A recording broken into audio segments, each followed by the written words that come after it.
Welcome to Passing the Plate, the podcast that's all about food, traditions, and the incredible connections they create. I'm Ashley Covelli, the food writer and recipe developer behind Big Flavors from a Tiny Kitchen. And I'm Lisa Lisson, the genealogist and family history expert behind Are You My Cousin? We are your guides on this flavor-packed adventure. We're not just talking about recipes. We're diving into family history, exploring new cultures, and preserving favorite recipes for future generations. In short, we're celebrating the stories and tastes that come with every bite. So grab a seat at the table and let's head out on a journey of flavor, tradition, and connection. This is Passing the Plate, where every episode is a feast for the senses and a celebration of togetherness.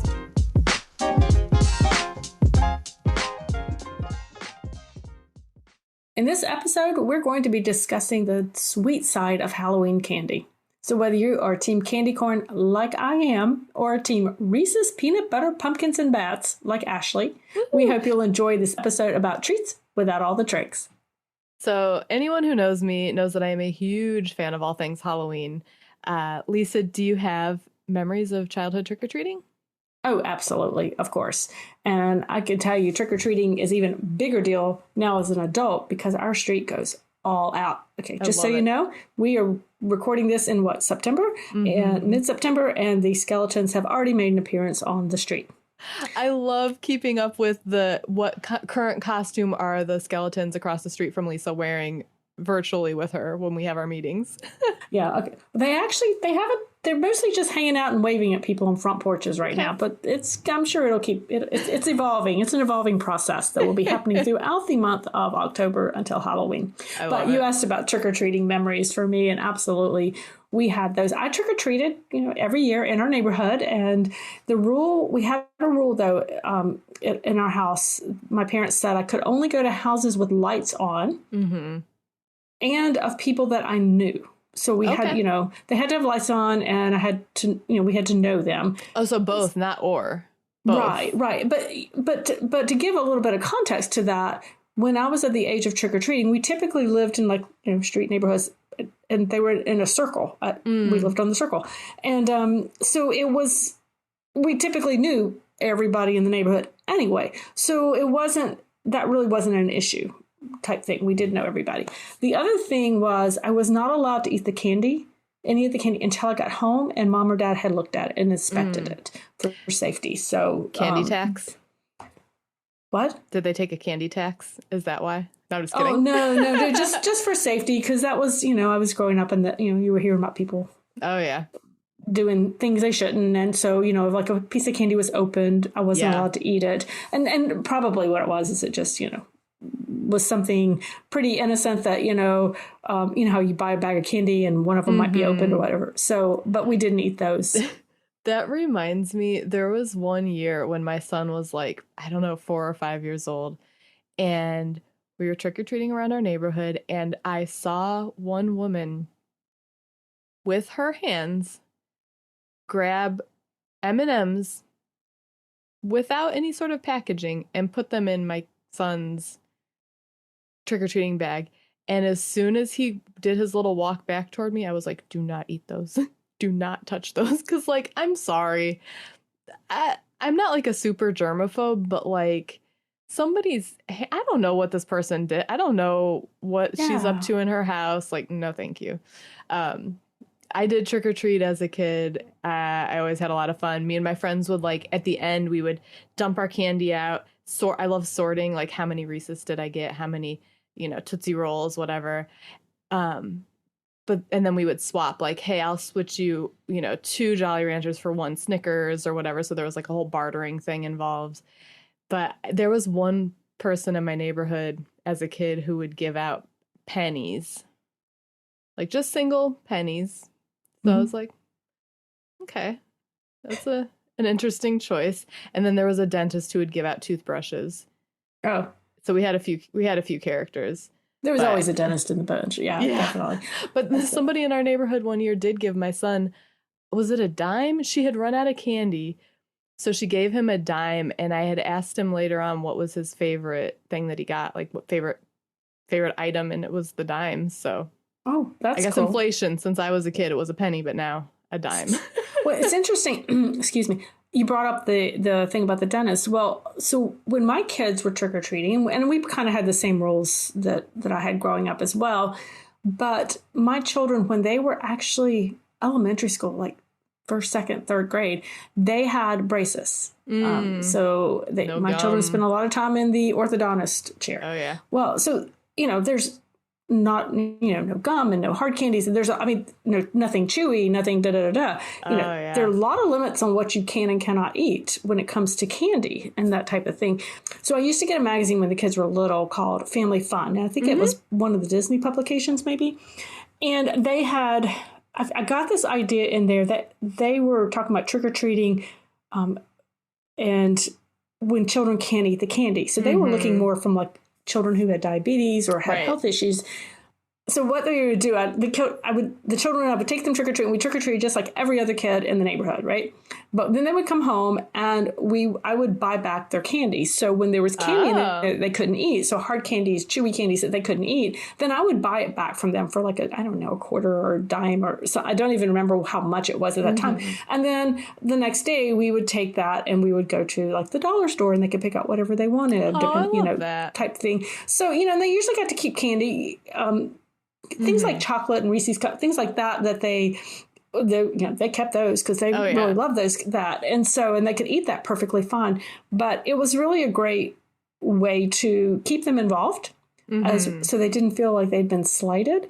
Right. And actually that was something, once they were out of the braces, they did it in a couple different phases throughout their childhood. Then we actually kept that up. So, they could have some candy, but then, they would have buckets full of candy that nobody can really eat all that much or should eat all that much. And so we actually kept that up, and they actually liked that idea that I would keep up and buy back candy. So I know there's this teal pumpkin project now that if you put like a teal colored pumpkin outside, it means that you have non-food options for like kids who have allergies and stuff, so like little trinkets and toys. And I don't put out a teal pumpkin with our candy, but I do try to do like an assortment of things so there's something for everybody, because I don't want somebody to feel left out, especially on like that is just supposed to be about fun and being a kid. And I will not turn away, even if they're like teenagers that are way too old to be trick-or-treating. I did that. Like, I'm not going to turn you away. You're having fun. You're, hanging out with your friends, have some candy. But so I usually will do like a mix of like chocolatey things that I like. So, and that I always liked getting as a kid. So like, Snickers and Kit Kats and Reese's and I love Almond Joys. I know they're not hugely popular, but I like them a lot. And then some non-chocolate candy, because not everybody likes chocolate. So like maybe ring pops or lollipops or bubble gum. And then I try to also throw in like Halloween themed either pencils or like little slinkies or, just like something that's not, fake fangs, just something that's not an edible thing so that people can kind of have their choice. Yeah, it's definitely gotten to be, it's a little more challenging for us now. I typically am not quite as diverse in my trick-or-treat candy offerings as you are. But part of that is that we are, our street loves Halloween, and it has kind of become a destination for our area. And so each year, we were getting hundreds of kids coming through. Oh, wow. And so honest, from a budget standpoint, each year I've had to increase the amount of candy I buy. And so I'm actually looking at this point, just trying to make sure I can offer a good candy. Usually what I do is just buy big Costco bags, but it's, it's I get it from the wholesale club too. Yeah. It's taking a lot of those bags of candy to cover everybody, and it usually goes pretty quick. But actually we're considering trick-or-treat dog biscuits for the dogs this year too. Oh, I love that. Oh, that's great. Some people do that. I haven't done that in the past, but actually one of the things so we're thinking about doing the dogs, but one of the things back during COVID, when you couldn't really go trick-or-treating, so we got really creative. And so my husband designed a candy cannon. And so we got a 6-foot length PVC pipe. Amazing. And we put the candy in it, and then we took the leaf blower and we blow the candy to the kid. I love that so much. It was so much fun. See, that's the one year that I actually missed Halloween because I had an appendectomy the day before. So that's right. Yeah. I was considering writing trick or treat on my abdomen before I went to the hospital for it, just like but then I was like, you know what? I don't want to, let's not possibly cause any drama at the hospital. But yeah, that was like the 1 year that I've missed it. And now my son is at an age where he's not really into it anymore, but I still love seeing the kids' costumes when they come by. And we don't get a ton of trick-or-treaters usually, but I have fun with it and I'll dress up like a fool regardless. So I know. My kids are like, Mom, you never did any of this when we were growing up. I'm like, well, first of all, we didn't have, we might get 5 trick-or-treaters, and now we have hundreds. And it was just a different street, different time, different, I didn't even have a full front porch back then when you were little, I didn't have anything to decorate. So, well, and you were kind of busy raising small children. You might not have had as much time to put into the whole production of it. So there is that. And, I'm still, compared to some of my lovely neighbors who do amazing decoration jobs, I'm still pretty, mine are very simple, but I like them. Wish you could cook delicious food but feel like you never have the time, money, or energy? At Big Flavors from a Tiny Kitchen, Ashley gets it. She believes that anyone can create amazing meals regardless of their experience, budget, or kitchen size. Her approach breaks down the barriers that many of us have to cooking and inspires confidence in the kitchen. Ashley puts her decade-plus of culinary experience into creating realistic recipes with flexible options that will actually work in your home kitchen. Whether you're a seasoned pro looking for new inspiration, a new cook just getting your bearings, or a busy mom who needs family favorite meals fast, Big Flavors is in your corner to help you create meals and memories. Visit BigFlavorsTinyKitchen.com today to find new and inspiring recipes that will help you make the most of mealtime.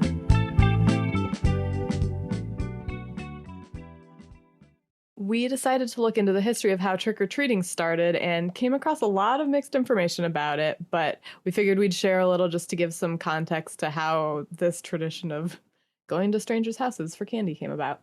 So in an article on history.com, which we'll link in the show notes, it says, although it is unknown precisely where and when the phrase trick-or-treat was coined, the custom had been firmly established in American popular culture by 1951, when trick-or-treating was depicted in the Peanuts comic strip. In 1952, Disney produced a cartoon called Trick or Treat featuring Donald Duck and his nephews Huey, Dewey, and Louie. And reading that reminded me that one of the first Happy Meal toys I ever remember getting was this little, it looked like a film recording camera, like for the movies.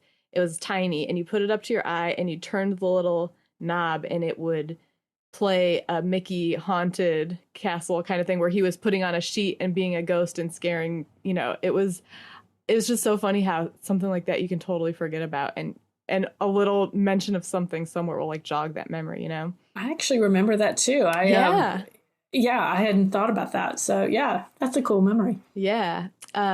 So then further in research about the history of Halloween, it says, later, poor people would visit the houses of wealthier families and receive pastries called soul cakes in exchange for a promise to pray for the souls of the homeowner's dead relatives. That was known as souling, and the practice was later taken up by children who would go from door to door asking for gifts such as food, money, and ale. I don't know why the kids were asking for ale. I mean, I don't know what year this was. I just don't think too. I have a feeling this is one of the in earlier times. yeah, back when just really get them excited about Halloween. A little bit of ale, right? And then it said in Scotland and Ireland, young people took part in a tradition called guising, dressing up in costume and accepting offerings from various households. So rather than pledging to pray for the dead, they would sing a song, recite a poem, tell a joke, or perform some other sort of trick before collecting their treat, which was typically fruit, nuts, or coins. So no ale for there, but so that was kind of an interesting thing that they were actually like performing, not necessarily dressing up. So I guess now the performance is dressing up as a costume. Maybe that's the trick of it all. But Lisa, as the resident researcher, what kind of intel were you able to dig about the roots of getting candy for knocking on strangers' doors on the last day of October? Well, I actually found some pretty interesting statistics and things that I had never thought about. But talking back to that tradition of guising, this was more of an old world type of tradition, that guising and that souling that they said here.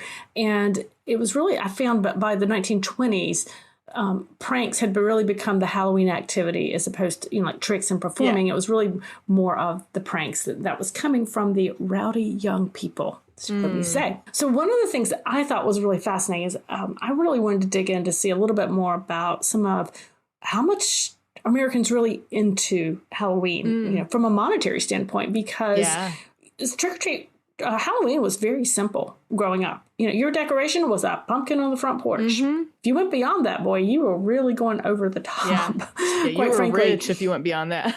yeah, and the candy was just basic candy that you got at the grocery store. Bag of candy, you might maybe 2 bags of candy depending on how big the neighborhood was, but it was really much simpler, and you weren't seeing Halloween decorations in coming out right after July 4th. And so I thought that was really interesting. It's gotten to be a lot more popular. So one of the stats that I found said that in 2023, Americans were projected to spend approximately $3.6 billion on Halloween candy. And and that's just part of the total Halloween expenditure for that time period of about $12.2 billion. And that's just Lisa's street. No. No. It feels like just for those skeletons. So anyway, this is actually coming from the Capital One shopping site. So, I mean, that's a huge amount of money.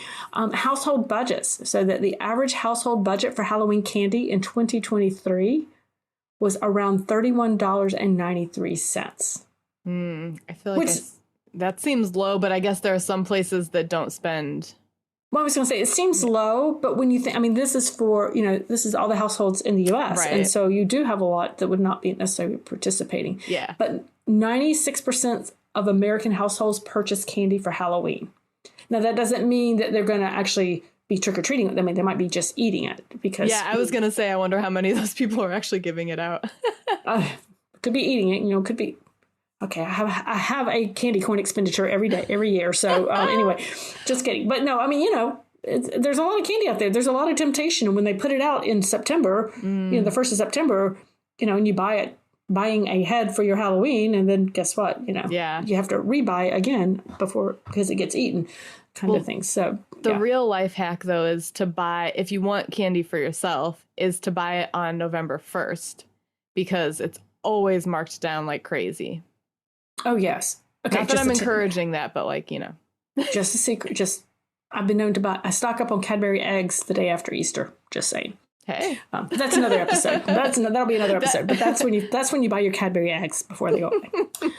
Anyway, so Ashley, here's I thought about you because here are the most popular Halloween candies. Give it to me. Reese's Cups. Yeah. That's what you like, right? You're into the Reese's Cups? And especially, I think we talked about this before, though, but the shapes, so like the pumpkins and the bats, because the chocolate enrobement on them is a little bit less, I like the ratio a little better than the standard cups. Like the standard Reese's Cups have like kind of a thick bottom layer, but these are like nice and soft. I don't know. But they also do melt very easily. So if you have a Halloween where it's like 70 degrees, it might be a little messy to eat.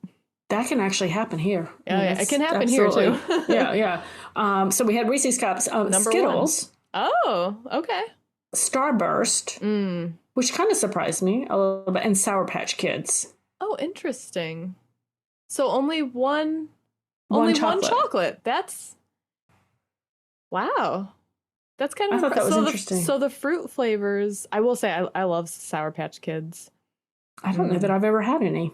Well, if you're ever at Trader Joe's, better than Sour Patch Kids, in my opinion. I'm not an expert, but they have their version of Swedish fish are called Scandinavian swimmers, but they have sour Scandinavian swimmers.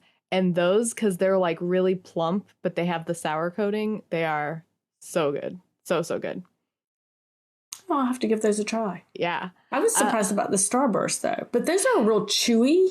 Yeah. And I think that's why I haven't had Starburst in years, but I never liked they're just so chewy. And, of course, then I had braces as a kid growing up. Right. So I stopped eating chewy things and kind of never really started again, to be honest. Yeah. But, I just was surprised that out of all of that, I expected more chocolate to be. Yeah. Like, where's the love for Snickers and, like, Twix? But you know, they M&Ms, peanut M&Ms. But they are more expensive candy. That's true. That's true. You know, we did. You know, I don't typically go after the chocolate. I mean, there's usually chocolate in it because of where I'm buying my candy now. You know, at the big box stores and or at the warehouse stores, so it kind of has a lot of different things in it. But no, I typically, when you're buying at the volumes we're buying at, I'm going to be looking at the lower price. the lower price candies kind of thing. So I did ask over on my Facebook page just to I was kind of curious what was their favorite candy to give out to trick-or-treaters, and then also which one was your favorite to receive. So Elizabeth said, I always wanted to be one of the extra large candy bar houses. We live on a state highway, so we don't get any trick-or-treaters, unfortunately. And I have friends who would their parents would drive them to like the wealthy neighborhoods so that they could get like the king size even, like huge candy. Oh, yeah. But see, I think one of the reasons we get so many trick-or-treaters, one, my neighbors love to decorate. Two, we're in a newer neighborhood in an area of the county that's kind of the last part to build out, but so we have sidewalks, so it's a safe place to kind of come if you live out in the rural areas, and the houses are back off the road and they're spaced apart. We have a lot of houses and we're right here on the sidewalk, so I'm happy for them to come and enjoy the holiday with us. Yeah, I know here my stretch in my complex, we don't get a ton of trick-or-treaters, but the kind of behind us where it's more like neighborhoody looking, you do. But yeah, it's one of the things I don't like about at least the areas that I am most frequently in New York, up in Westchester County. We don't have sidewalks everywhere. I feel like where I grew up in the Midwest, we had sidewalks everywhere. But like, I don't know, it just seems strange to me that there's stretches of land and there's a lot of people and there's no sidewalk except maybe across the street on one side of the road. Like, it's just weird to me. Yeah. So we had also on that thread, Dawn said, yes, but I hand out stuff I don't like, so I don't eat it. So that's a good strategy. Connie said, I usually get a few bags of our favorites to hand out, Three Musketeers and 100 Grands, but I sometimes get those big bags at Costco with multiples too, Reese's, York, Twix, and Snickers. And then Colleen said, we usually get about 3 large bags of mixed candies from Costco. Sometimes we run out. I don't want to have any leftovers this year because I'm trying to stay away from sugar, and I will probably struggle with having Snickers, Reese's, Twix, etc. in our house. So it can be a tricky balance, trying to make sure you have enough but not too much. Mm-hmm. Absolutely. So what do you do? So do you have, as this recipe developer extraordinaire, do you have any hints for what to do with some of this trick-or-treat candy that gets left over? Or like for those people who have children still at home who will bring it home, you end up with so much of it that there's no way they can eat it before next year, nor should they. Right. So some ideas for using leftovers, you could do like add them into puppy chow, that like it's like that cereal mix that's coated in chocolate and peanut butter and powdered sugar, and then you can throw whatever candies you want in there with that.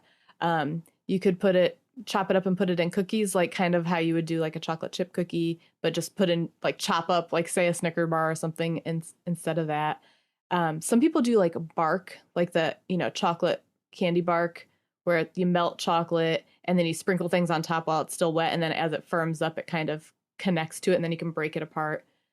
A freezer pie would be great. Like if you wanted to make like there's tons of different varieties of freezer pies. And then just crunch up the candy and either put it in with the filling mixture or on top as a decoration.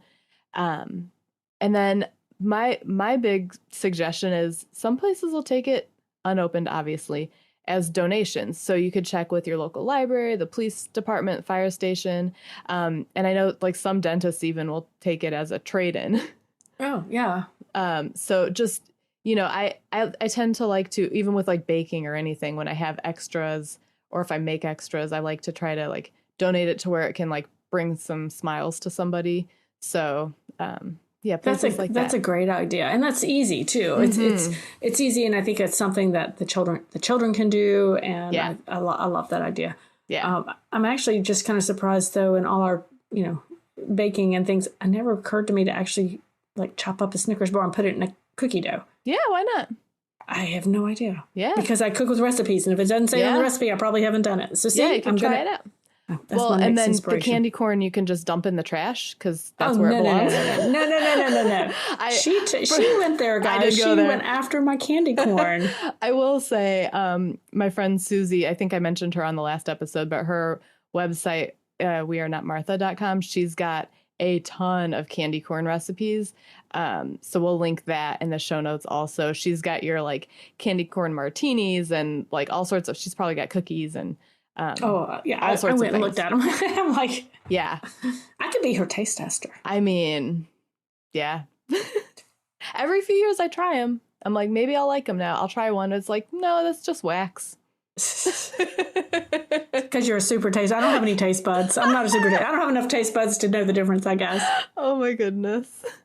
Can't help it. I love my candy corn, people. Anywho, all right. Well, happy Halloween, everyone. And you can find the show notes for this episode at passingtheplate.org/42. Well, that's a wrap on this episode of Passing the Plate. We hope you enjoyed our journey into the world of food, traditions, and the amazing connections they create. As always, it's been a pleasure sharing these delicious stories with you. Remember, food is more than just sustenance. It's a way to connect the dots between our past, present, and future. And until next time, happy eating, happy connecting, and pass the plate. Head to passingtheplate.org/podcast for show notes.